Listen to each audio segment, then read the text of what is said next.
this is my online lead source funnel. And you can kind of see this is the 4 different types of leads I just talked about.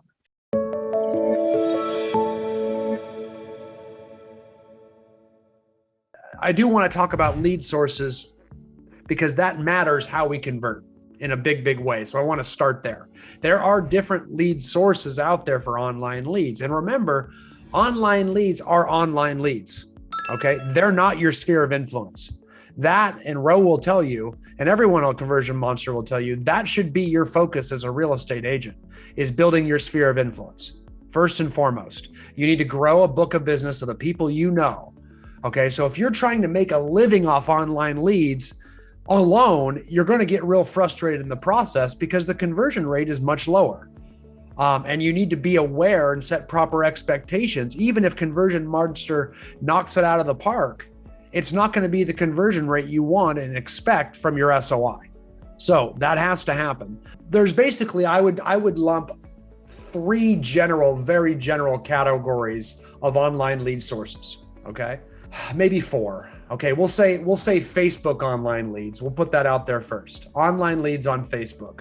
It's probably your lowest conversion rate, which means and that's why the leads are the cheapest. So you need to buy more of them. Okay. And the reason that those leads are the cheapest is because they are just leads that are put out on, or ads that are just put out on Facebook, and someone's on Facebook trying to check out what their ex-girlfriend looks like these days. They have no intention of buying a house. They're just surfing Facebook and they see an ad. Hey, do you want to look at some houses? And they see your pay-per-click ad and they click on it. It's going to be a real low conversion rate because that person may or may not even be in the market. Okay. Next up, your second lowest conversion rate is going to be Google pay-per-click or, Google AdWords. So it's some sort of ad on Google. Okay. At least people then are typing into the search bar, hey, I want to find a house for sale in Louisville, Kentucky or whatever. Right. Now you've actually got someone that is a little bit higher conversion rate than the Facebook timeline, right? A little bit. Okay. But understand, when someone types that in, they're just barely starting their search. They haven't talked to an agent yet, typically.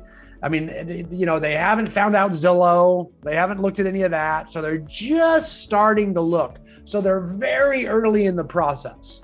And I think that so many people do that. Almost everyone starts right there. It's over 80% of people start right there. That's the reason we have Conversion Monster. That's the reason that my 20 to 30 coaches refer so many of our clients to Conversion Monsters, because it generates so many leads, it's hard to manage them all. Make sense? So because of that, those are the ones that typically are always going to require 6 months plus of nurturing until they're ready to meet with an agent. Then the next quality of leads, the next step up, and by the way, those first 2 leads typically come to you via email. Like you get an email saying, hey, you got a lead, because we call those forced registration style leads, because somewhere either on Facebook or on Google, they went to search for homes and then a little box pops up in the middle of the screen that says, hey, I need your email address if you want to look for homes on my site. And it's shocking how many people do that. And they type in their name and their number, and an email comes to you or Conversion Monster or whomever, and it says, hey, you got a lead. And then you got to call it and follow up with it. So now here you are prospecting, doing outbound prospecting basically on an inbound lead. And they're a little surprised when they get a call from Conversion Monster or you, because they didn't really know they were getting a phone call. They were forced to register to be able to search for homes, which is why we call forced registration. Everybody with me there? Now, Google and Facebook works that way. Now we're going to take over into the next 2 quality. I'm going to call them premium portal leads, which would maybe be Zillow or Realtor.com. Okay. Those cost a little bit more money, but they're a higher quality lead.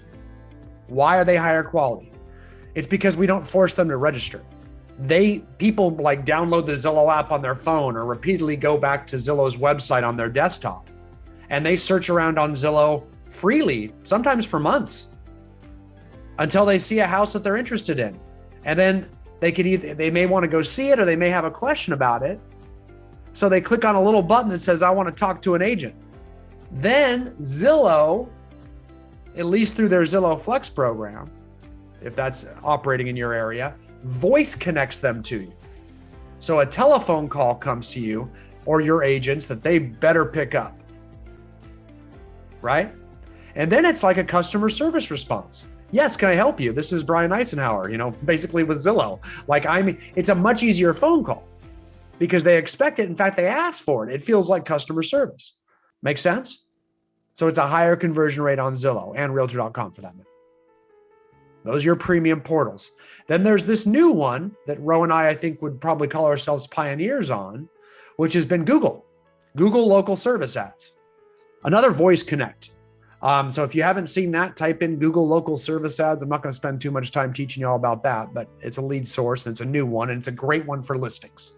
But you will have to sign up for it and you will have to go through some criminal background checks and an exhausting process. But that does give you leads that, once again, you would better answer, because like Zillow, if you don't answer those leads, you're going to get fired by Google and Zillow, which is why so many of our clients at ICC use Conversion Monster. My wife is, the number one agent in Central California. And she relies on Conversion Monster to answer all of her inbound leads, because if someone doesn't answer those phone calls, Google's going to stop giving her business. And she doesn't trust her own people as much as she trusts Conversion Monster. So Conversion Monster is always going to answer, so that we maintain a good score. We keep our street credibility up with Google and Zillow. Make sense? So Google, I like a little bit more, and I call it even more premium. Why? Well, I think their lead conversion rate's better, and it's a lot more listings. And I just freaking love listings. And who doesn't love listings? I just flipping awesome.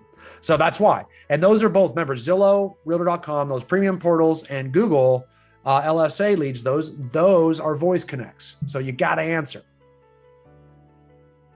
Makes sense? And even on Google, yeah, thank you. Ryan said he's keeping an eye on the chat.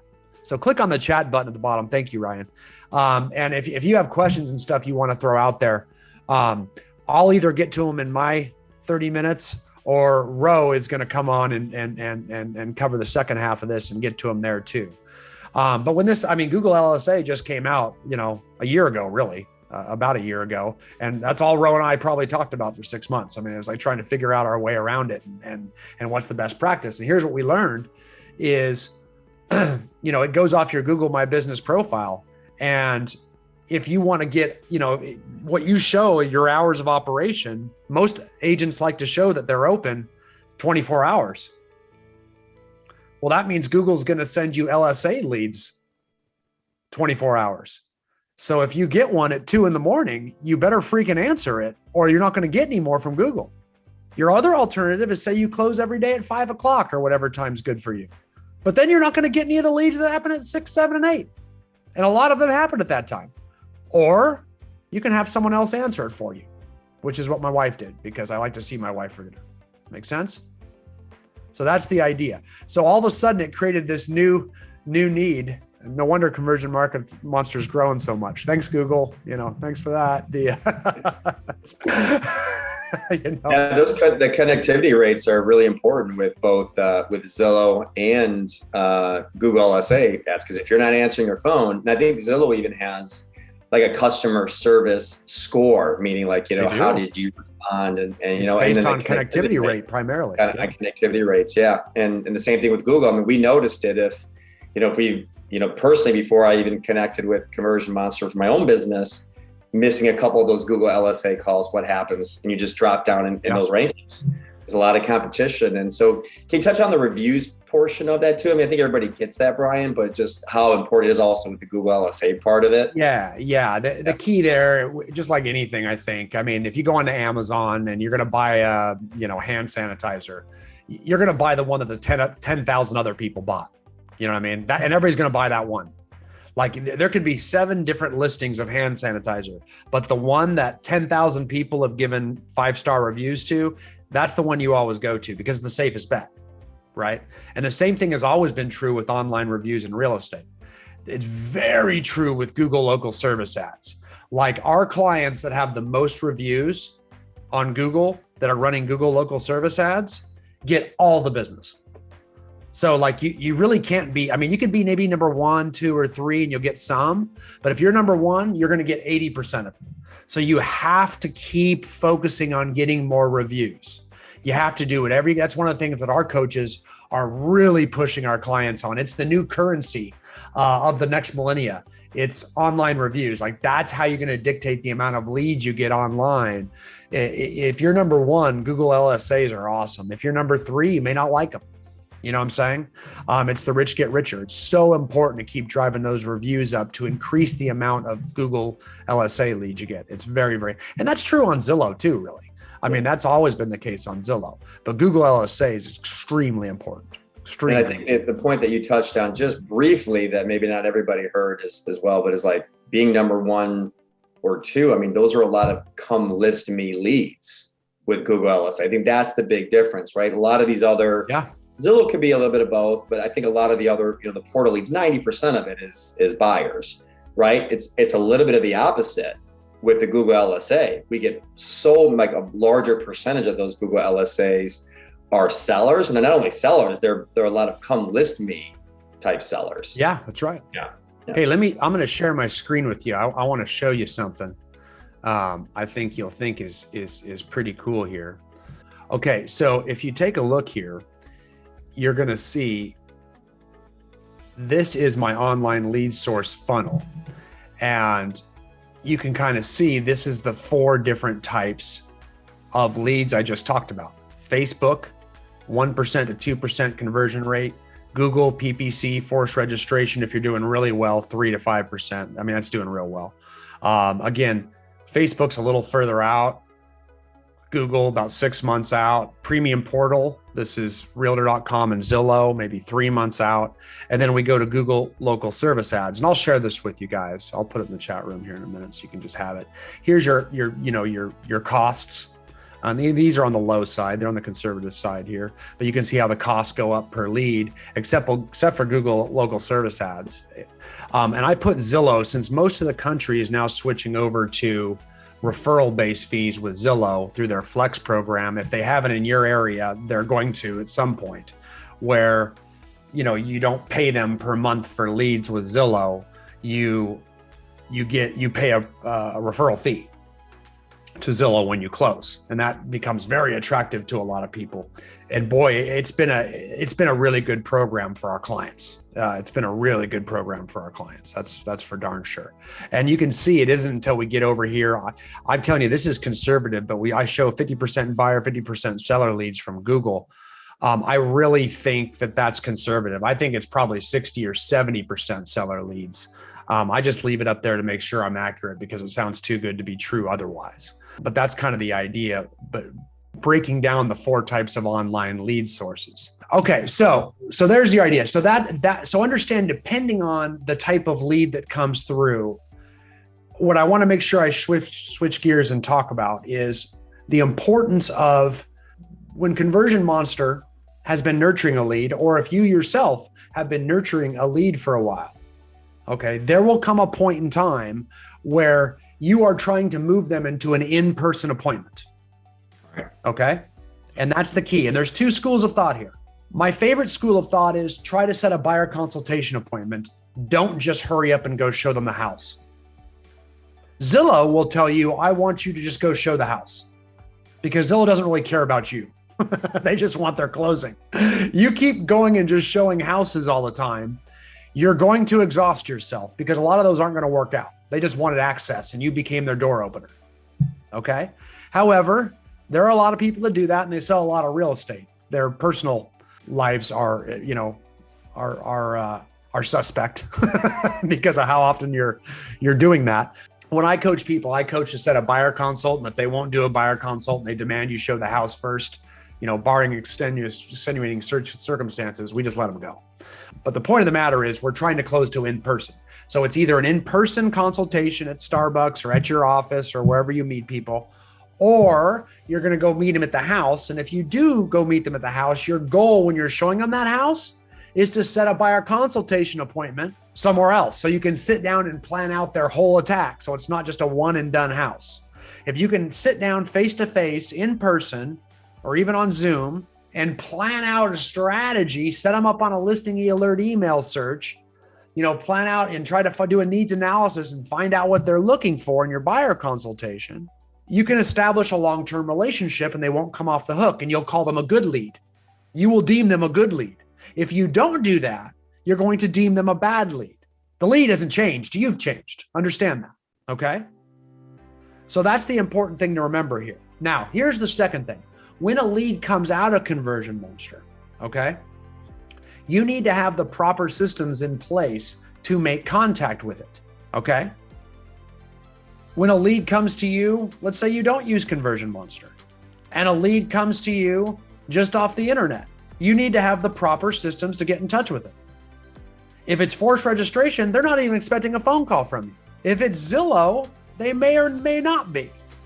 If it's coming from Conversion Monster, that's someone they don't even know at Conversion Monster that has tried to build rapport and has done a decent enough job. I mean, they're not cousins or best friends or anything, but they've at least gained enough trust to move them forward to meet with you. They certainly don't know who you are. So this isn't like an SOI lead. This is someone you don't know whether you're with Conversion Monster or not. You are going to have to try repeatedly to get a hold of them. Okay? And what we do, I'm going to share this with you too, is you've probably heard of we call it a 10-week assault plan, a 2-week, assault plan. And you're going to set this up in your CRM. And it's what you do to try to make first contact. And you can stop it once you make contact. Okay? And it's some people have called it 10 days of pain. This is 2 weeks, which is, 10 business days. Okay? And basically what you're doing, here's day 1, day 2, day 3, and you can customize this. This is just an idea of how you could do it. But, on day 1, you send them an intro email, maybe make an intro phone call, send them a text if you still can't get a hold of them, then a follow-up email. We might try to find them on Facebook and send them a direct message. Maybe on day 2, we email them a list of properties. We're doing this until we get a hold of them. We're not going to stop here. Send a day 2 follow-up text. Send a video email maybe. Day 3, an open to show email. Another intro phone call or a follow-up voice message. Maybe a free CMA relocation package email or listing present or buyer consultation packet. Hey, Brian, could I say something right there? I think that's really an important point, just from a follow-up standpoint, because for the people that are on this call that either use Conversion Monster or don't use Conversion Monster, I think for a lot of us, my real estate team is in Chicago, and we happen to use Boomtown there, and we do a lot with online leads. At least 75% of our closings are from out of the city, meaning that they're from the suburbs or they're from out of state, right? Because everybody in Chicago is definitely 1 degree of separation from a real estate agent, right? So who needs us? The people that are relocating to the city. And those are who we have a tremendous amount of success with. Close them, then they become part of our SOI. So I think that the advice about like a relocation package, right? Something along those lines is invaluable. That's really good advice. Yeah, just local information, because you don't be assuming they're going to have it. That's for darn sure, right? And then the days kind of carry on with more of the same: follow-up emails, follow-up texts, follow-up video emails, things like that. And I'll let you read through this. I'm going to give it to you guys in the chat room as well too. And then it goes through, and then here's all the phone call scripts that we listed up here, right? So I have a script for every one of those phone calls, every one of those texts I told you to send.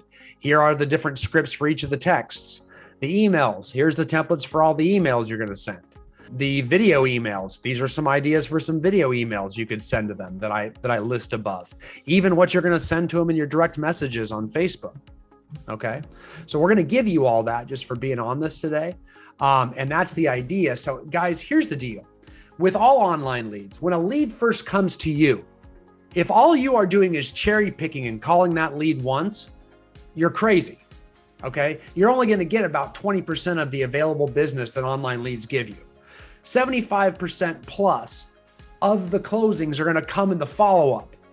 So you've got to keep working your leads, or it's going to get way too expensive if you're just cherry picking the first call each time. So you need to have systems set up. All of this 2-week assault plan can be set up as an action plan in any CRM. Most CRMs come with one that's already set up. That's plenty good. You can customize it, tweak it. If they don't, you can set up your own action plan and use my 2-week assault plan as a guide to set up your own action plan with phone call reminders. That way, every day you're logging into your CRM and it's telling you which phone calls you got to make, which texts you're going to make, because different people are going to fall into the plan on different days. New people are going to come in every single day. So because of it, you're going to have to be managing a lot of leads coming your way at different stages in the plan. So this is our first step, is to manage those inbound leads. So this first action plan, this 2-week assault plan that I just put in the chat room, is designed for you guys to make initial contact. Okay. Once you make initial contact, then we're going to move them into other action plans. And guess what? That is what I'm going to tell you about on next week's webinar. So we're going to do this again at the same time next Tuesday. And we're going to talk about how to move once we make contact. What do we say? What type? Because you're going to have to nurture these too. That house already may be sold and they don't want to see it anymore. And now you've got this lead that you're trying to build rapport with. Again, it's very important that you keep staying with these people moving forward, because all the money's in the follow-up. At least 75% of it's in that follow-up. So it's very important you have systems in place, because I showed you those low conversion rates. Because the conversion rates are so low, you're going to have to be able to handle a high percentage of leads. The only way that you're going to do that is by setting up a system yourself. Conversion Monster is going to help speed a lot of that along. For those of you that have them, you know that, because they nurture a lot of those for you. But that doesn't mean you're not going to have to continue to nurture them yourself once they come to you. We're trying to get them to you once they are in an opportunity to be met with. That doesn't mean that opportunity stays there. I mean, you know what I mean? That comes and goes with the whim of the buyer. So you better be able to keep nurturing it yourself, because the whole key is to establish the relationship with you, not Conversion Monster. That's the idea. Ro, thank you, sir. Brian, thank you. I know you have a hard stop because you are a dedicated coach and you got to go on to your next call. The one thing that we didn't get a chance to get to today that I'll have you talk about, Ryan had brought it up, is that a system of accountability. Yep. So after the lead has been handed off from Conversion Monster, or if you're doing it yourself as a team leader, as a solo agent, right? That system of accountability is something that Ryan has been discussing with a lot of our clients and saying, how do we make sure our agents are staying accountable, or how am I keeping myself accountable to make sure I am what is that process? What is that system of follow-up and nurturing after the lead either gets handed off by Conversion Monster or I as an agent have deemed that lead to be hot? So I know we're trying to keep these to 30 minutes and obviously because of your schedule too. And so hope we can, attack that topic next week. We'll do those follow-up action plans, systems of accountability for doing it. And we'll see you guys. I hope I see you guys all back same time next week. Yeah. Thanks, guys. Thanks, Brian.